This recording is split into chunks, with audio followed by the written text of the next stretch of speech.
سورہ ال عمران کے 31 تلاوت کی. سبحان اللہ. اللہ نے فرمایا قل ان کنتم تحبون اللہ، میں کہ اے محبوب نبی کریم صلی اللہ علیہ وآلہ وسلم، قل آپ اعلان فرمائیں. یہ جو قل کا جو قرآن پاک میں ایڈریس ہوتا ہے کہ یہ نبی پاک علیہ السلام سے ہوتا ہے. سبحان اللہ. قل هو اللہ احد قل یا ایھا الکافرون. اس طرح قل جہاں بھی قرآن میں دیکھیں گے تو اس کا زیادہ رخ آقا علیہ السلام کی طرف. سبحان اللہ. اللہ فرماتا ہے قل اے محبوب نبی کریم صلی اللہ علیہ وسلم آپ فرما دیجئے ان کنتم تحبون اللہ، اگر تم اللہ سے دوستی کرنا چاہتے ہو، اللہ سے محبت کرنا چاہتے ہو، پھر اللہ کی محبت کیسے ملے گی؟ اللہ سے دوستی کیسے ہماری قائم ہوگی؟ فرمایا کہ فاتبعونی، کہ محبوب ان سے کہے پھر میرے پیچھے چلیں، سبحان اللہ. سبحان میرے نقش قدم پہ چلیں. فاتبعون، ایک ہوتی اتباع اور ایک ہوتی اطاعت. دو لفظ آپ سنتے ہیں. جی. اطاعت کیسے؟ کسی کا حکم ماننا. کسی نے کچھ آپ کو کہا یہ کرے، آپ وہ کرتے تو اس کو اطاعت کہتے ہیں. اوبیڈینس سبحان اللہ. اسے انگلش میں کہتے ہیں اوبیڈینس. جب کوئی آپ کو کچھ کہتا ہے کہ یہ کریں جی. آپ وہ کر لیتے تو یہ اطاعت ہے. جس سے کہ رک جائے آپ رک جائے تو یہ بھی کیا ہے؟ اطاعت ہے. قرآن میں اطاعت کا بھی ذکر آیا کہ رسول کی اطاعت بھی کرو. اطاعت میں جو اطاعت کر رہا ہے اس کی اس میں چاہت ہو بھی سکتی ہے، نہیں بھی ہو سکتی. یعنی جو کسی کا حکم مان رہا ہے وہ مجبوری سے ہو سکتا ہے شاید مان رہا ہو، یا خوشی سے مان رہا ہو. دونوں پہلو پائے جا سکتے ہیں. جیسے بعض کا استاد کا کوئی شاگرد مجبوری کی حالت پہ اس کو کہنا ماننا پڑتا ہے، بعض خوشی سے مانتے. جب بچوں کو ہوم ورک دیتے ہیں، کام دیتے ہیں، وہ نہیں کرتے، یہ کرتے ہیں مجبوری کی بنا پہ، کچھ خوشی سے کرتے ہیں. مختلف اپنے اپنے مزاج ہیں، طبیعتیں ہیں. تو یہ اس میں دونوں پہلو پائے جاتے ہیں. اطاعت میں مجبوری والا پہلو بھی ہو سکتا ہے، خوشی والا پہلو بھی ہو سکتا ہے. لیکن اتباع خوشی کے بغیر ہو ہی نہیں سکتی. چاہت کے بغیر، محبت کے بغیر اتباع ہو ہی نہیں سکتی. جس کے اندر چاہت محبت ہوگی وہی اتباع کرے گا، دوسرا نہیں کرے گا. سبحان اللہ. سبحان اللہ. اور میں کہ فاتبعونی، میرے محبوب کی اتباع کرو، خوشی سے حضور کی نقش قدم پہ چلو. چلو. سبحان اللہ. پھر اس سے کیا ملے گا؟ اللہ کا راستہ ملے گا. یحببکم اللہ، پھر اللہ تم سے دوستی کرے گا، سبحان اللہ. پھر اللہ تم سے محبت کرے گا. واسطہ ہے رسالت تو نبوت، سبحان اگر اللہ. اس کو ترک کر کے ہم اللہ تک رسائی حاصل کریں تو کبھی نہیں ہو سکتی. واسطہ رسالت و نبوت کے بغیر اللہ تک رسائی نہیں ہو سکتی. سبحان اللہ. تو فرمایا فاتبعونی، اللہ تک تمہیں رسائی کب ملے گی؟ میرے محبوب کے قدموں سے ملے. جب میرے محبوب سے تم اپنا دامن وابستہ کر لو گے پھر اللہ سے تمہارا تعلق قائم ہوگا. سبحان اللہ. پہلے تعلق بالرسول ضروری ہے. تعلق باللہ کے لیے تعلق بالرسول صلی اللہ علیہ وآلہ وسلم یہ ضروری ہے. پھر تعلق باللہ قائم ہو جائے، اللہ سے تعلق قائم ہو جائے. پھر اللہ فرماتا ہے دو انعام دوں گا. سبحان اللہ. میرے محبوب کے نقش قدم پہ چلو گے دو انعام دوں گا. پہلا انعام یحببکم اللہ، تم سے میں خود دوستی کروں گا. پہلے تم اس تلاش میں تھے سبحان کہ اللہ. ہم اللہ سے دوستی کریں. پہلے تم اس تلاش میں تھے کہ ہم کیا کریں؟ اللہ سے دوستی کریں. اللہ فرماتا ہے اے بندے جب تو نے میرے مصطفیٰ کا دامن تھام لیا اب میں تجھ سے خود خدا ہو کر دوستی کرتا ہوں. سبحان اللہ. سبحان اللہ. سبحان اللہ. دوسرا انعام کیا دیتا ہوں؟ وَيَغْفِرْ لَكُمْ ذُنُوبَكُمْ، اللہ مطلب تمہارے میں سارے گناہ بھی معاف کرتا ہوں. سبحان اللہ. جب تک ہمارے گناہ معاف نہیں ہوں گے اس تک ہماری نجات نہیں ہوگی، بخشش نہیں ہوگی. گناہوں کی مغفرت بخشش ہونے سے ہی ہماری نجات ہوگی، جنت میں داخلہ ملے گا، اللہ کی رضا ملے گی. سبحان اللہ. تو دونوں انعام اللہ نے عطا کر دی. سبحان اللہ. اپنا دوستی بھی عطا کر دی اور گناہوں کی بخشش و مغفرت بھی عطا کر دی.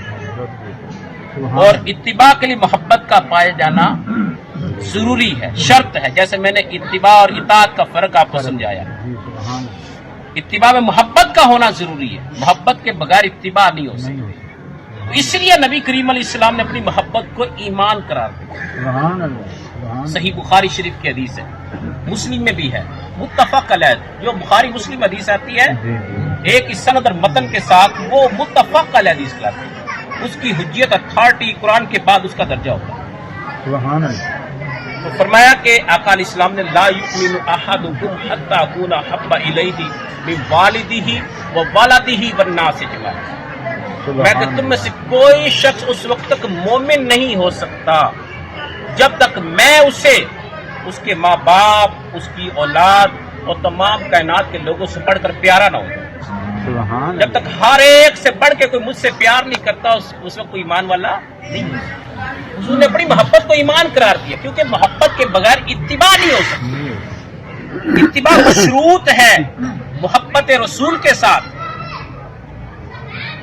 پھر دوسری حدیث ہے صحیح مسلم کی، فرمایا کہ لا یؤمن عبد حتی اکون احب الیہ من اہلہ و مالہ والناس اجمعین، باقی تم میں سے کوئی مومن اس وقت تک نہیں ہو سکتا جب اپنے مال و دولت، اپنے بیوی بچوں اور کائنات کے سب لوگوں سے بڑھ کر مجھ سے پیار نہیں کرتا، ہر ایک سے بڑھ کے پیار۔ پھر امام قاضی ایاز نے اپنی شفا شریف میں حدیث نقل کی ہے، اس میں حدیث کے الفاظ لن یؤمن احدکم حتی اکون احب الیہ من نفسی، فرمایا کہ تم میں سے کوئی ہرگز مومن نہیں ہو سکتا۔ لن جو ہوتا ہے عربی میں نیور کے لیے آتا ہے، کبھی نہیں کے لیے آتا ہے، فرمایا کہ لن یؤمن احدکم، تم میں سے کوئی ہرگز مومن بن ہی نہیں سکتا، کامل ایمان کو نہیں پا سکتا، حتی اکون احب الیہ من نفسی، جب تک اپنی جان سے بڑھ کر مجھ سے پیار نہ کرے۔ سبحان اللہ، سبحان اللہ۔ صحیح بخاری شریف کی حدیث آگے، امام بخاری نے اس کو کتاب الایمان والنذور کے اندر حدیث کو نقل کیا۔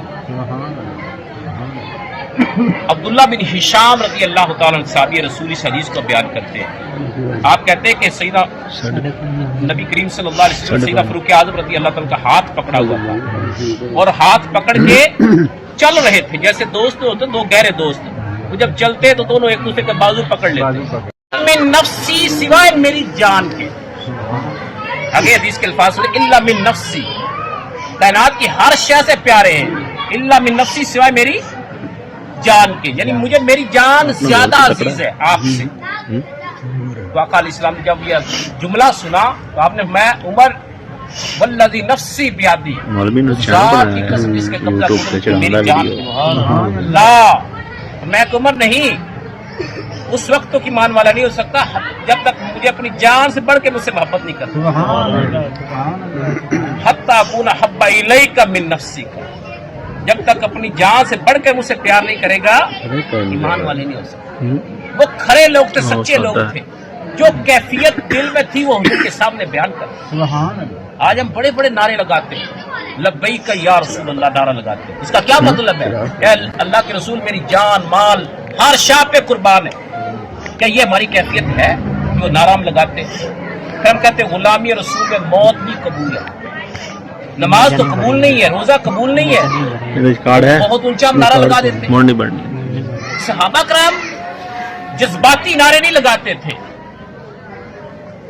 ہم تو جذبات میں آ کے نعرے لگا دیتے ہیں۔ کوئی کسی محفل میں آتا ہے، کوئی نعت سنتا ہے، ایک اس کے اندر ذوق پیدا ہو جاتا ہے، اس وقتی طور پہ ہمارے اندر آتی کیفیت، بعد میں بس ختم سارا کچھ ہو جاتا ہے۔ تو کیا فرمایا کہ فاروق اعظم رضی اللہ تعالیٰ فرمایا کہ یا رسول اللہ میری جان مجھے زیادہ عزیز ہے، باقی ہر شے سے بڑھ کر آپ سے پیار ہے، کھڑے سچے لوگ تھے۔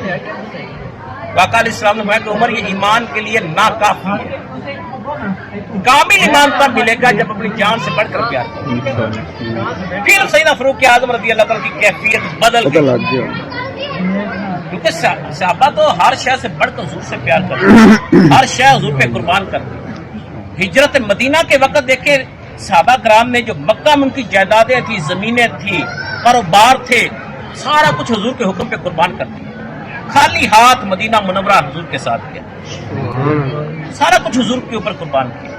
جو کافر رشتہ دار تھے مکہ میں، جنہوں نے ان کو چین سے رہنے نہیں دیا تھا، جائیدادیں، کاروبار، ہر شے چھوڑ کر خالی ہاتھ مدینہ منورہ چلے گئے۔ صحابہ ہر شے سے بڑھ کر حضور سے پیار کرتے تھے۔ جیسے فاروق اعظم نے سنا کہ اپنی جان سے بڑھ کر جب حضور سے محبت نہیں ہوئی کہ ایمان کے لیے ناکافی ہے، تو پھر انہوں نے کہا یا رسول اللہ اب مجھے اپنی جان سے بڑھ کر آپ سے پیار ہے۔ تو حضور نے فرمایا الآن یا عمر، اے عمر اب تیرا ایمان مکمل ہے۔ یہ بھی ایک بات یاد رکھیں، اگر محبت و ادب مصطفیٰ میں کمی آ گئی تو عبادت اس کمی کو پورا نہیں کر سکتی. عبادت سے کمی کبھی پوری نہیں ہو سکتی. اگر محبت و تعظیم رسول میں کمی نہیں ہے، عبادت میں کمی آ گئی تو بخشش ہو جائے گی. اگر نبی پاک علیہ السلام کی محبت کامل ہے، سچی ہے، خالص ہے، نبی پاک علیہ السلام کی ادب و تعظیم احترام ہمارے دلوں میں جاگزی ہے اعلیٰ درجے کا، اگر عبادت میں کمی رہ گئی تو یہ محبت و تعظیم مصطفیٰ سے کمی پوری ہو جائے گی. اور یہ بھی صحیح بخاری شریف کے حدیث ہے. انس بن مالک رضی اللہ تعالیٰ عنہ اس کو بیان کرتے ہیں. انس بن مالک کہتے ہیں کہ ایک صحابی حضور کی بارگاہ میں حاضر ہوئے. انہوں نے حضور سے پوچھا، یا رسول اللہ قیامت کب آئے گی؟ متی الساعہ، قیامت کب آئے گی؟ آقا علیہ السلام نے اس سوال کرنے والے سے پوچھا، ماذا اعددت لہا، کہ تو نے قیامت کی تیاری کیا کی ہے؟ قیامت کے بارے میں سوال کرنے والے، تو نے قیامت کی تیاری کیا کی ہے؟ تو صحابی کہتے ہیں، لا شیء الا انی احب اللہ و رسولہ. بخاری شریف کے حدیث کے الفاظ میں دکھانے کا انتظار، میں کہ لا شیء، کوئی تیاری نہیں، الا انی احب اللہ و رسولہ، مگر میں اللہ کے رسول سے محبت کرتا ہوں. کیا کرتا ہوں؟ محبت کرتا ہوں. یہ نہیں کہ صحابہ نعوذ باللہ بے عمل تھے. صحابہ تو دیکھیں ہر شخص پہ قربان کر، ان کے اعمال میں کمی نہیں تھی، لیکن وہ اعمال پہ مان نہیں کرتے تھے، محبت رسول پہ مان کرتے تھے، تعظیم رسول پہ مان کرتے تھے، اعمال کرتے تھے. اللہ تعالیٰ نے ان کی صفات قرآن میں بیان کی ہے. محمد رسول اللہ والذین معہ اشداء علی الکفار رحماء بینہم تراہم رکعا سجدا. اللہ مدد تراہم رکعا سجدا، تم صحابہ کو دیکھے تو بہت زیادہ رکوع کرتے ہیں، بہت زیادہ سجدے کرتے ہیں. یبتغون فضلا من اللہ رضوانا، اور ان ساری عبادت کا مقصد کیا ہے؟ اللہ کا فضل، اللہ کی رحمت، اللہ راضی ہو جائے بس.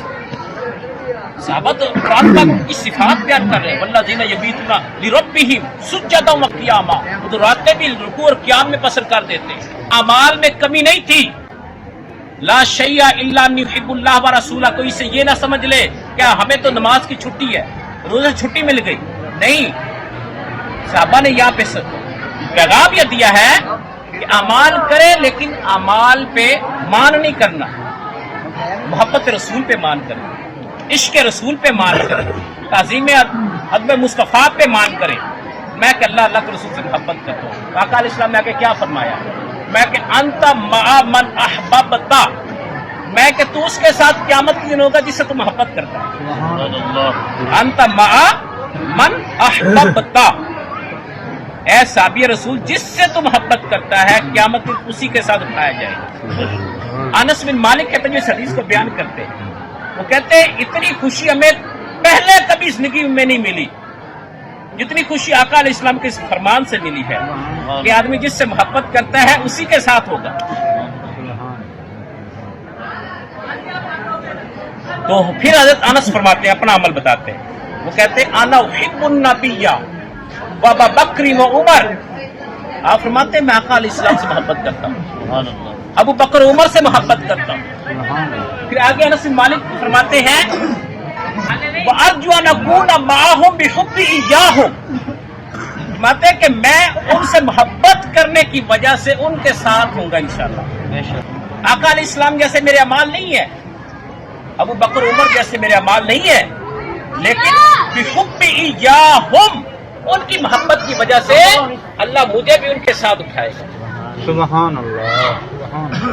اب آخری حدیث پاک، یہ بھی صحیح بخاری شریف ہے، کتاب الحدود کے اندر حدیث پاک ہے. اس بات کو میں نقطے کو اور تھوڑا سا ہائی لائٹ کر رہا ہوں. یہ بھی بخاری شریف کی حدیث ہے، کتاب الحدود. حضرت سیدنا فاروق اعظم رضی اللہ تعالیٰ اس حدیث کو بیان کرتے ہیں. سیدنا فاروق اعظم فرماتے ہیں کہ نبی پاک علیہ السلام کے زمانے میں ایک صحابی تھے، وہ حضور کی مجلس میں بیٹھے رہتے تھے، جن کا نام عبداللہ تھا، لقب شیمار تھا. وہ کیا کرتے تھے؟ کان یضحک النبی صلی اللہ علیہ وسلم، حدیث کے الفاظ ہیں، وہ آقا علیہ السلام کو ہنسایا کرتا تھا. سبحان اللہ. سبحان کیا کرتا تھا؟ ہنسایا کرتا. کان یضحک، ہنسایا کرتا تھا آقا علیہ السلام کو. سبحان اللہ. سبحان اللہ. اور عمل کیا تھا اس کا؟ شراب پیتا تھا. یہ بخاری شریف کی حدیث ہے، اللہ. کتاب الحدود کے اندر. شراب پیتا تھا. آقا علیہ السلام کے پاس اس کو لایا گیا نشہ کی حالت میں، کوڑے لگے، سزا ہوئی. پھر چند دن بعد پھر دوبارہ شراب پی لی. پھر حضور کی بارگاہ میں سزا کے لیے پیش کیا گیا. حضور نے پھر کوڑے لگوائے. پھر چند دنوں بعد پھر دوبارہ شراب پی لی. یعنی یہ عمل ان سے بار بار سرزد ہوتا رہا، کوڑے بھی ساتھ لگتے رہے. اور یہ جو شرعی سزا نا، دنیا کی سزا، یہ مل جائے تو اس سے آخرت کے بندہ توبہ کر لو معاف ہو جاتی. جو دنیا کی سزا کوڑے تو وہ لگتے رہے ساتھ ساتھ. تو اب کسی صحابی نے یہ جملہ بولا، اللہم لعنہ ما اکثر ما یؤتی بہ، کہ اللہ شخص پہ لعنت کرے، یہ شخص کتنی بار سزا پاتا ہے. شراب پی لیتا پھر سزا بھی پاتا ہے، کوڑے بھی لگتے ہیں، اور پھر بھی ہے کیا باز نہیں آتا. کسی نے لعنت کر دی. جب آقا علیہ السلام نے یہ بات سنی تو آقا علیہ السلام لا تلعنوہ، اسے لعنت نہ کرو. میں کہ جہاں تک میں جانتا ہوں انہ یحب اللہ ورسولہ، یہ شخص اللہ اللہ کے رسول سے محبت کرتا ہے، اسے لعنت نہ کرو. اب دیکھیں عمل کتنا ناقص تھا. ادھر محبت کامل تھی. اس کی محبت کیا تھی؟ ایک تو پہلو یہ بیان کرتے محدثین، وہ کہتے کہ وہ حضور کی مجلس میں بیٹھتا تھا، وہ دیکھتا حضور کے پاس طرح طرح کے لوگ آتے ہیں، کوئی اپنے ٹکڑے کو غم سناتا ہے، جس کا حضور بات سنتے ہیں کبھی غمگین ہو جاتے ہیں، دکھ کی بات کسی کو سنتے تو پریشان ہو جاتے ہیں. جب دیکھتا کہ حضور پریشان تھوڑے سے دکھائی دے رہے ہیں، وہ کوئی ایسی بات کرتا حضور ہنس پڑتے تھے.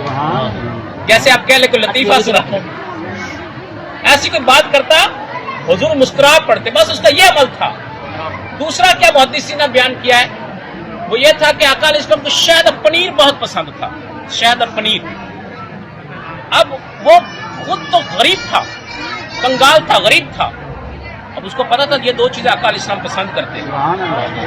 اب وہ دکاندار کے پاس جاتا، ادھار شہد اور پنیر لے کر حضور کو پیش کرتا، ادھار. ٹائم بتاتا کہ فلاں دن آپ کو پیسے پے کروں گا. جب ٹائم آتا دکاندار پیسے میں طلب کرتا، پیسے کی طرف وعدہ تھا فلاں دن کا. اب اس کے پاس پیسے تو ہوتے نہیں تھے.